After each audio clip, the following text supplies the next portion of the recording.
অভিভাবক বীর মুক্তিযোদ্ধা তরুণ বয়সে অস্ত্র হাতে নিয়ে আমাদের জন্য জীবন বাজি রেখে যিনি 9 মাস যুদ্ধ করেছে এবং ঢাকা মহানগর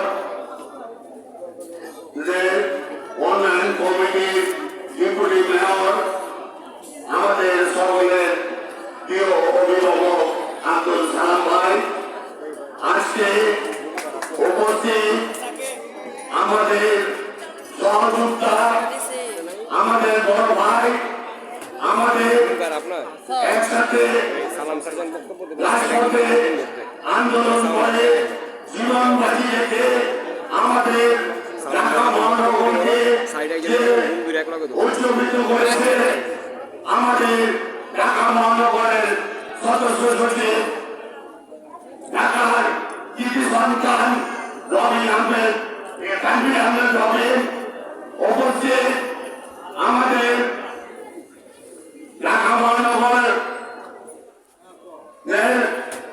জুমনা হক মোহাম্মদ মোহনভাই উপস্থিত আমাদের লালবাগ থানার কৃতি সন্তান আমাদের মুখ্যসচিব যাকে আমরা পাই সে আমাদের খবর ভাই উপস্থিত আমাদের 32 নম্বর ওয়ার্ডের কৃতি সন্তান আরিফ হোসেন নাদিম উপস্থিত 33 নম্বর ওয়ার্ডের জনতা কাউন্সিলর রকিবুর রহমান কাকু এবং আমাদের 31-32-33 নম্বর ওয়ার্ডের বারবার নির্বাচিত কমিশনার পুতুলমা এবং আমাদের 32 নম্বর ওয়ার্ডের আরেক কিছু সন্তান আমার সঙ্গী সাথী একসাথে রাজনীতি একসাথে জেল এবং একসাথে হজ আমার ছোটবেলার বন্ধু আজি মোহাম্মদ কাজিম উপস্থিত বংশাল কোতালি লালবাগ চকবাজার এবং আমার প্রিয় 32 নম্বর ওয়ার্ডের সকল নেতৃবৃন্দ অঙ্গ সংগঠন সকলকে ধন্যবাদ এবং মোবারকবাদ জানাচ্ছি। উপস্থিত প্রিয় সাথী বন্ধুগণ, আমি আজকে কোনো বক্তব্য দেব না, বক্তব্য দেবেন প্রিয় নেতৃবৃন্দ। আমি শুধু দু একটি কথা বলবো, আমাদের কথা বলবো। প্রিয় সাথী বন্ধুগণ, আরাফাত ফখর সাথে আমার 2 বার দেখা হয়েছিল। একবার দেখা হয়েছিল ঢাকা মেডিকেলে, সালাম ভাইয়ের ছেলে অসুস্থ হয়েছিল, সেখানে আরেকবার দেখা হয়েছিল আমাদের সাবেক মেয়রের সাথে ওই মিরপুর স্টেডিয়ামে। আরাফাত ফখর কেমন ছিল নেতৃবৃন্দ বলবে। আমি একটি কথা বলতে চাই যে আমাদের এই অর্থ এলাকায় আমাদের নামে যে মিথ্যা মামলা, আমাদের নামে যে জেল জুলুম, আমরা কি সন্ত্রাসী, আমরা কি চাঁদাবাজ, আমরা কি লুটেরা। প্রিয় সাথী বন্ধুগণ, আমার ওয়ার্ডে আমার স্টেজে উপস্থিত আমার সহসভাপতি 4 জন এখানে আছে। আমাদের নাজিবুল্লাহ, আমাদের সাবেক সফর আজিজুল্লাহ এবং আমার সামনে আমার ওয়ার্ডের সাধারণ সম্পাদক যাকে 3 বার গুম করে ফেলেছিল এবং আমার ওয়ার্ডের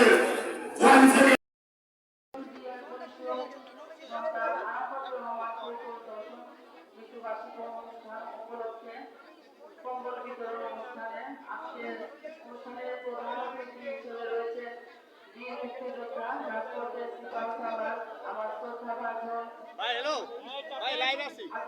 ভাই। প্রধান বক্তা হিসেবে রয়েছে ঢাকা মহানগর দক্ষিণের সিপাহ সালার এবং বারবার তারা নির্যাতিত রবিন আহমেদ রবিন। উপস্থিত রয়েছেন বিশেষ অতিথি হিসেবে সাবেক কাউন্সিলর এবং ঢাকা মহানগর দক্ষিণের যুগ্ম আহ্বায়ক মোহাম্মদ মোহন ভাই সাংবাদিক ছাড়া কি সবাই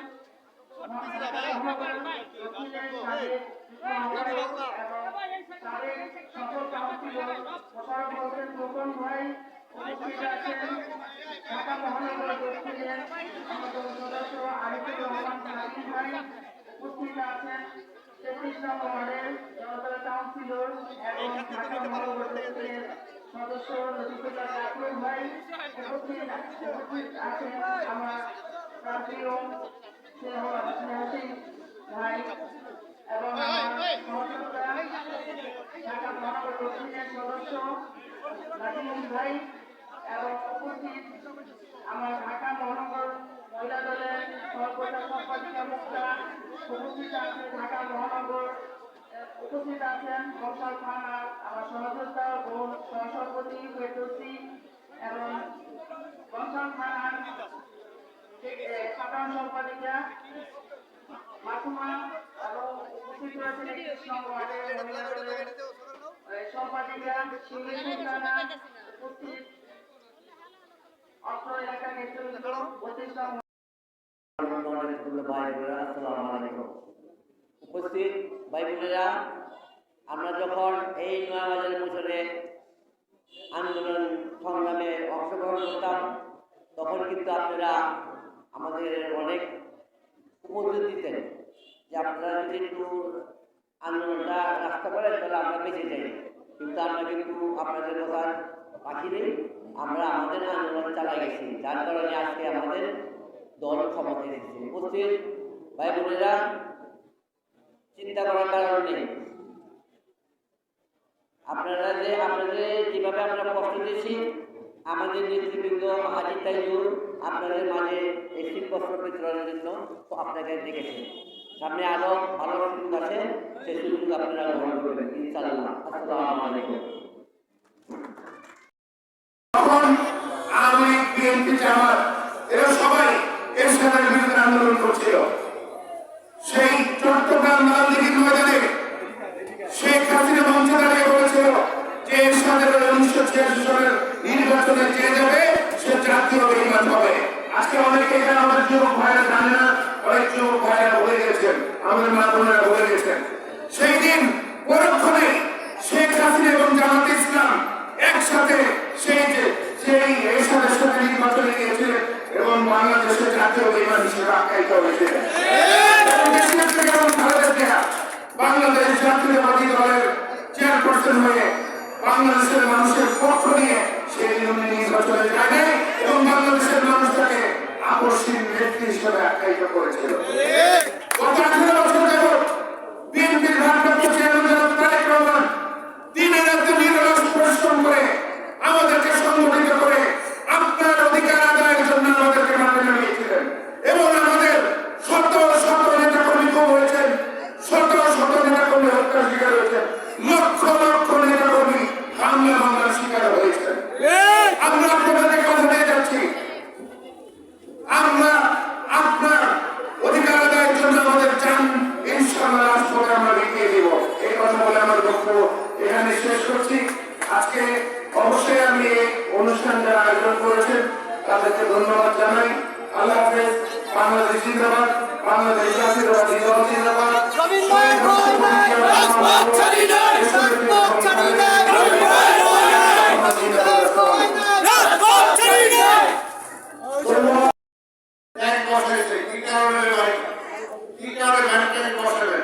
আরো তো কমাবে, যারা লুট করে খাইছে, ব্যাংক লুট করে ভালাইছে, যারা টোটাল দেশটাকে সার্কার করে ভালাইছে, তাদের একটাও ধরে নাই।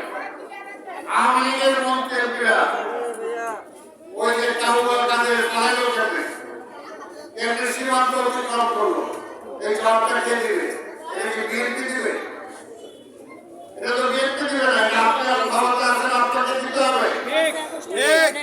সেখানে আওয়ামী লীগের চোর, বাটপার, গুন্ডা, বদমাশ, হত্যাকারী সব আওয়ামী লীগের আশ্রয় দিচ্ছে, কেমনে গেল? এটা এই সরকারও জিজ্ঞেস করছেন, ওই ভারত সরকারও জিজ্ঞেস করতে চায় কিভাবে গেল?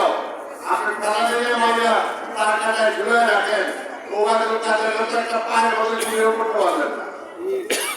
কেমনে গেল? সে তো পালাই গেছে, সে তো পালাই গেছে, আমাদের হয়ে গেছে, আমাদের হয়ে গেল কিভাবে?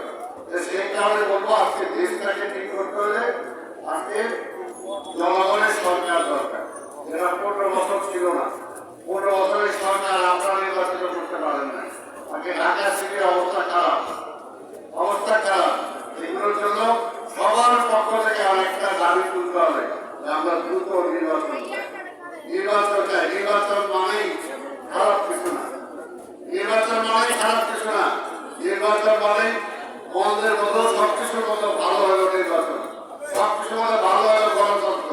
সেটার জন্য আমরা লড়াই করছি দীর্ঘ এই 15 বছর 17 বছর। আমাদের এই নেতা কর্মীরা এমন কেউ বাধ্যায় যে জেলে যায়, মামলা খায় নাই, অত্যাচারিত হয় নাই। আজকে যারা উপদেষ্টা হয়েছেন কয়জনের কয়টা মামলা আছে, কয়জনের কয়টা মামলা আছে? নাই। কষ্ট তো বুঝে নাই, আমরা বুঝছি। এই কারণে আমরা চাই না যে উপদেষ্টারা ব্যর্থ, এই সরকারটা ব্যর্থ, আমরা সেটা চাই না। আপনাদের সার্থকতা ওইখানেই যে আপনারা একটা সার্থক নির্বাচন করে নির্বাচিত প্রতিনিধিদের কাছে ক্ষমতা নিয়ে যাবেন, এটাই আপনাদের সার্থকতা। আর এই 17 বছরের জ্বালা আপনারা বুঝবেন না, আমরা বুঝি। তারপরেও যত কিছুই করে একদিন, 2 দিন, 1 মাস, 2 মাস, 3 মাস আমাদেরকে ধৈর্য করতে হবে। আমরা কি অধৈর্য হয়ে গেছি? কি মনে করলে অধৈর্য হয়েছে? 17 বছর কষ্ট করে আছে, আরো কিছু দিন কষ্ট করে থাকতে হবে। লোকজন যাতে কোনো বদনাম না করে, কেউ যাতে বলতে না পারে যে বিএনপি নেতা কর্মীরা আজকে অত্যাচার করতেছে বা খারাপ কিছু করতেছে, যেটা অনেকে প্রমাণ করতে চায়। আওয়ামী লীগ আর বিএনপি মিলাইতে চায়। আওয়ামী লীগ আর বিএনপি একটা। আওয়ামী লীগ হলো চোরের পার্টি, আওয়ামী লীগ হলো কম্বল চোর, আওয়ামী লীগ হলো ঋণ চোর, আওয়ামী লীগ হলো ভোট চোর, আওয়ামী লীগ হলো সব কিছু চোর। আর বিএনপি হলো জনগণের দল, যে গণতন্ত্র খাইছিল সেই গণতন্ত্র ফিরে এসেছে। মানুষ না খায় মারা গেছে, বিএনপি তাদেরকে খাওয়াইছে। বিএনপি হলো সবকিছু জনগণকে ফিরে এসেছে। সেই কারণে বিএনপি আর আওয়ামী লীগ এক না, এক না। তাই আমি বর্তমান দীর্ঘায়িত না করে আজকের উদ্যোগকে আমি স্বাগত জানাই এবং আমাদের সবাইকে জনগণের কাছে যেতে হবে, জনগণের পাশে থাকতে হবে। যেমনি ভাবে আমরা ছিলাম, অতীত ছিলাম, বর্তমানে আছি। কে কি বললো এগুলো শোনা দরকার নাই। জনগণের পাশে যদি আমি থাকি, জনগণ আমার পাশে থাকবে। জনগণ যদি আমাকে খারাপ না মনে করে আমাকেই ভোট দিবে। যে জনগণ তাদের কোনো লাভ নাই, এই কারণে তারা ভয় পায়। তাই আজকে আপনাদের সবাইকে আমি ধন্যবাদ জানাই আজকে এই আয়োজন করার জন্য। ভবিষ্যতে